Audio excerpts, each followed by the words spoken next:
வணக்கம் நண்பர்களே. பயிற்சி வீடியோவில் இது வந்து 12வது வீடியோ. இந்த வீடியோவில் எதை பற்றி பார்க்க போறோம்னா ரொம்ப இம்பார்ட்டன்ட் டாபிக் தான். பேட்ச் வைஸ் எப்படி வந்து ஐட்டமை மெயின்டைன் பண்ணுறது. ஒரு உதாரணத்துக்கு சொல்கிறேன். இன்றைக்கி நீங்கள் ஒரு பொருள் பர்ச்சேஸ் பண்ணுறீங்க, அதனுடைய ரேட்டு 100 ரூபா, ஓகேவா? இப்போது அந்த ஸ்டாக்கும் உங்கள் கையில் இருக்குது, ஒரு 2 பீஸ் ஒரு பீஸ் இருக்குது. அதே நேரத்தில் உங்களுக்கு வந்து இப்போது 15 நாளுக்கு அப்புறம் அந்த ப்ரைஸை வந்து ஒரு 5 ரூபா ஏற்றிருக்காங்க. அப்படி ஏற்றிருக்கும் போது பார்கோடில் எந்த மாற்றமும் வரப்போகிறதில்ல. இல்லை பார்கோடு மாற்றம் வந்தாலும் உங்களுக்கு பிரச்சனை இல்லைன்னு வச்சுக்கோங்க. ஆனால் ஐட்டம் நேம் ஒன்று தான், ஆனால் ரேட்டு வந்து வேரியண்ட் ஆகுது, ஓகேவா?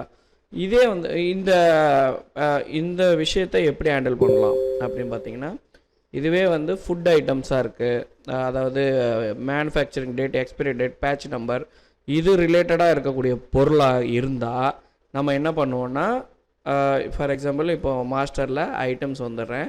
ஐட்டம்ஸ் வந்து அதை நம்ம எப்படி மெயின்டைன் பண்ணுவோம் அப்படின்னு பார்த்தீங்கன்னா, இந்த செட்டிங்ஸில் சப் ஐட்டம் மாஸ்டர் அப்படின்னு இருக்கும். இங்கே கிளிக் பண்ணி இந்த இடத்துல பேட்ச் நம்பர்னு போட்டுப்போம். இங்கே expiry date, manufacturing date tick வச்சுருவோம், ஓகேவா? இது வந்து யூஸ்வலாக ஃபுட்டு ரிலேட்டட் ப்ராடக்ட்டுக்கு. ஆனால் இது வந்து பார்த்திங்கன்னா துணிக்கடை, ஓகேவா? அவங்க இப்போ ட்ரெஸ்ஸு வந்து அவங்க 100 ரூபாய்க்கு பர்ச்சேஸ் பண்ணி அவங்க 150 ரூபாய்க்கு சேல் பண்ணுறாங்க. அப்போ அந்த 100 ரூபாய்க்கு பர்ச்சேஸ் பண்ணக்கூடிய விஷயம் வந்து இப்போ வந்து 105 ரூபாவாக மாறிடுச்சு. ஐட்டமும் இருக்குது, நம்ம மேற்கொண்டு ஒரு விஷயத்த நம்ம ஆட் பண்ண போகிறோன்னு வச்சுக்கோங்க. ரைட். இப்போ வந்து பார்த்திங்கன்னா ஏதாவது ஒரு ஐட்டத்தை நம்ம ஃபார் எக்ஸாம்பிளுக்கு எடுத்துக்கலாம். இப்போ இந்த ஐட்டம் வச்சுக்கோங்க, ஜிவிஎம் வீஸ்ட். இது வந்து 118 ரூபா வந்து பர்ச்சேஸ் ப்ரைஸு. இப்போ வந்து அது 120 ரூபா, 2 ரூபா ஏறி இருக்குன்னு வச்சுப்போம். இப்போ நீங்கள் எடிட் கொடுக்குறேன். எடிட் கொடுத்து பார்த்தீங்கன்னா இதிலே நிறைய வேரியண்ட்ஸ் இருக்குது. இப்போ எஸ்ஸு, எம்மு, எல்லு, எக்ஸ்எல், XXL, ஓகேவா? இதுமாரி சைஸ் வைஸ் நம்ம வேரியண்ட் இருக்குது. இப்படி வேரியண்ட் இருந்ததுன்னா நான் கஸ்டமருக்கு ஏற்கனவே சொல்லியிருக்கேன், இங்கே ஒரு டிக்கு வைக்கணும். மெயின்டைன் சைஸுன்றதில் இந்த இடத்துல டிக்கு வைக்கணும். வச்சாதான் இந்த மெயின்டெனன்ஸ் ஆகும். இப்போ பார்த்தீங்கன்னா இங்கே இதுக்கு பார்கோடு அடுத்து அசைன் ஆகிக்கும், அதுவே எடுத்துக்கும். பார்கோடு வந்து பார்த்திங்கன்னா அதுவே பார்கோடு எடுத்துக்கும், ஓகேவா? இப்போ நம்ம என்ன பண்ண போகிறோன்னா, சைஸு எஸ் தான், பர்ச்சேஸ் ப்ரைஸ் மட்டும் என்ன ஆகுதுன்னா 118 ரூபாய் பதில் 120 ரூபா ஆகிடுச்சு. இதை வந்து நம்ம எப்படி என்ட்ரி போடுறதுன்னு பார்க்கலாம்.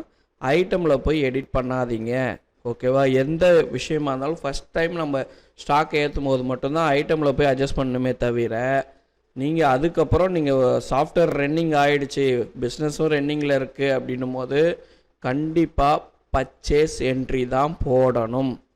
நீங்கள் யாருக்கிட்டையாவது வாங்கி தானே அதை விற்பீங்க, அதனால் நீங்கள் அதை என்ட்ரி போட்டு தான் ஆகணும். அது என்ட்ரிலே வந்து நான் ஜிஎஸ்டி அந்தமாரி வேரியண்ட் வர்றதுன்றது வேறு விஷயம். ஆனால் பர்ச்சேஸ் என்ட்ரி கம்பல்சரி நீங்கள் போடணும், ரைட்டா? இப்போது அந்த ஐட்டத்தை நான் வந்து பர்ச்சேஸ் என்ட்ரி போட போகிறேன். பாருங்கள், என்ட்ரிஸில் பர்ச்சேஸ்ன்றதை சூஸ் பண்ணிக்கிறேன், நியூன்றதை கிளிக் பண்ணிக்கிறேன். அதாவது எந்த டேட்டில் வாங்கணும், பிஃபோராக வாங்கியிருக்கலாம், இல்லை இன்றைக்கே கூட வாங்கியிருக்கலாம், ஓகேவா? அப்போ பிஃபோராக வாங்கினா அந்த டேட்டை நீங்கள் போடணும். இங்கே நான் என்ன பண்ணுறேன், அந்த டேட்டை போட்டு ஒரு என்ட்ரு அடிச்சிட்றேன். கிரெடிட்டில் வாங்கியிருந்தீங்கன்னா கிரெடிட்னு சூஸ் பண்ணணும், கேஷ்னா கேஷ்னு சூஸ் பண்ணிக்கணும். என்டர். யாருக்கிட்டேருந்து வாங்கினீங்க அப்படின்னு பார்த்தீங்கன்னா பீஃப் அண்ட் டேக்ஸ் அவங்கள்ட்டேருந்து வாங்கியிருக்கோம். இங்கே இந்த இடம் ரொம்ப முக்கியம், ஏற்கனவே சொல்லியிருக்கேன். நீங்கள் நான் ஜிஎஸ்டியில் வாங்கினா பில் ஆஃப் சப்ளைன்னு சூஸ் பண்ணிக்கிங்க. ஜிஎஸ்டியில் எக்ஸ்க்ளூசிவில் வாங்கினா எக்ஸ்க்ளூசிவ், நெட்டில் வாங்கினா நெட் வேல்யூ. இதே மாதிரி நம்ம எவ்வளோ பர்ச்சேஸ் டைப்பை வேணால் க்ரியேட் பண்ணிக்கலாம். நம்ம பிஸ்னஸுக்கு ஏற்ற மாதிரி எவ்வளோ வேணால் க்ரியேட் பண்ணிக்கலாம். நான் இப்போ என்ன பண்ணுறேன்னா பில் ஆஃப் சப்ளையில் நான் ஜிஎஸ்டியில் தான் வாங்குறாங்க, என்ட்ரு கொடுத்துட்றேன். பில் நம்பர் எத்தனை, அது பில் நம்பர்ன்றது ஆட்டோமேட்டிக் எடுக்குமே நம்ம செட் பண்ணிக்கலாம். இப்போ 4வது பில் நம்பர், அதாவது நம்மளை பொறுத்தவரை ரெக்கார்டில் 4வது வவுச்சரில் என்ட்ரி ஆகுது. ஆனால் அவங்க ஒரு பில் நம்பர் கொடுத்துருப்பாங்க, அந்த பில் நம்பரை இங்கே நம்ம போட்டுக்கணும். அப்போ தான் ரெக்கார்டு ப்ராப்பராக மெயின்டைன் ஆகும். என்டர். இந்த இடத்துல இப்போ நம்ம அந்த ஜிம் வீஸ்ட்ன்றதை செலக்ட் பண்ணி என்ட்ரு அடிக்கிறேன். நல்லா கவனிங்க, இதுதான் ரொம்ப முக்கியம். இப்போ நான் அந்த ஐட்டத்தை இங்கே தெரியும், நான் ஐட்டத்தை சர்ச் பண்ணி என்ட்ரு தான் கொடுத்தேன், அதுக்கப்புறம் நான் எதுவும் பண்ணலை, சரியா? அப்போ வந்து எனக்கு என்ன ஆச்சுன்னா இந்த மாதிரி ஒரு விண்டோ வந்து வருது, அதாவது ஏற்கனவே இருக்கிற மாடல்ஸ் எல்லாம் காமிக்குது. இப்போது நம்ம டாபிக் படி எஸ்ன்றது வந்திருக்கு, ஸ்டாக் வந்து எஸ்ன்றது வந்திருக்கு. ஏன்னா பார்த்தீங்கன்னா ஏற்கனவே எவ்வளோ ஸ்டாக் இருக்குது, 9 இருக்குது. சப்போஸ் 0ல் இருக்குன்னு வச்சுக்கோங்களேன், இதிலே நீங்கள் எடிட் கொடுத்து ஆட் பண்ணலாம். இல்லை ஜீரோவில் இல்லை, சரியா? அப்போ வந்து நம்ம புதுசாக வந்து அந்த ப்ரைஸை அட்ஜஸ்ட் பண்ணணும் அப்படின்னா என்ன பண்ணுறது அப்படின்னா, இந்த இடத்துல இப்போ இந்த இந்த நிற்குது இல்லையா, இங்கே F3 ப்ரெஸ் பண்ணணும். புரியுதா? F3 க்ரியேட் பண்ணால் இங்கே நம்ம பேட்சை க்ரியேட் பண்ணிக்கலாம்.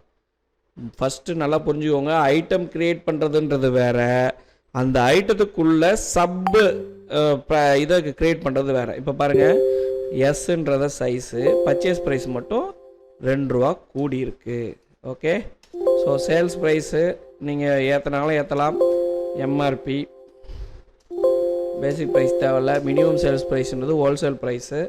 ஸோ ஹோல்சேல் ப்ரைஸ் வந்து 150. ஓகே, பார்கோடை அதே பார்கோடையே மெயின்டைன் பண்ண போகிறீங்கன்னு வச்சுக்கோங்களேன். அதே பார்கோடை போடலாம், இல்லை புதுசாகவே அது ஒரு பார்கோடே தனியாகவே ஆட் ஆகட்டும் அப்படின்னு ஃபீல் பண்ணிங்கன்னா ஜஸ்ட்டு ஓகே மட்டும் ப்ரெஸ் பண்ணுங்கள். ஓகே, நம்ம எம்டியாக விட்டுட்டவே சாஃப்ட்வேரே என்ன பண்ணும், அதுவே ஆட்டோமேட்டிக்காக ஒரு பார்கோடை ஜென்ரேட் பண்ணிக்கும். ஓகேவா? இப்போ நான் 2 கொடுத்துட்டு சேவ் பண்ணிட்டேன். இவ்வளோ தாங்க விஷயம். பர்ச்சேஸ் என்ட்ரி போட்டிங்களா? Right, purchase entry saved. இப்போது பர்ச்சேஸ் ரெக்கார்டை வச்சு பார்கோடு எடுக்கணும். மாஸ்டரில் போய்ட்டு ஐட்டம்ஸ் போயிட்டுங்க, ஐட்டம்ஸ் போயிட்டு உங்களுக்கு இங்கே மேலே பார்கோட் அண்ட் QR கோடுன்னு இருக்கும், கிளிக் பண்ணிக்கோங்க. இந்த இடத்துல கிளிக் பண்ணி ஸோ இப்போ நம்ம என்ட்ரி பண்ண இந்த 2 இது வந்துடுச்சா? இப்போது பார்கோடு பாருங்கள், அதுவே அசைன் பண்ணிக்கிச்சா? அதாவது நீங்கள் அந்த சீக்வன்ஸ் வேணும்னா நம்ம அங்கேயே போட்டிருக்கலாம். நான் அங்கே எம்டியாக போட்டதுனால அது என்ன பண்ணுதுன்னா 10,750ன்றதை பார்கோடாக எடுத்துகிட்டு வந்துடுச்சு. இதே மாதிரி தான் இதை நம்ம வந்து பார்கோடு வேணால் கிளிக் பண்ணி கோடு 128 ஜஸ்ட்டு வியூ கொடுத்துட்றீங்க. வியூ கொடுத்துட்டு பிரிண்ட் ப்ரிவியூ பார்க்குறீங்க. ஸோ இந்த மாதிரி உங்களுக்கு வந்துடும். ஓகேவா? பர்ச்சேஸ் ரெக்கார்டு வச்சு நம்ம பார்கோடு எடுத்துக்கலாம். Barcode customisation. அவ்வளோதான் ஃப்ரெண்ட்ஸ். இப்படி தான் வந்து பேட்சை க்ரியேட் பண்ணி நீங்கள் பில் போடணும்.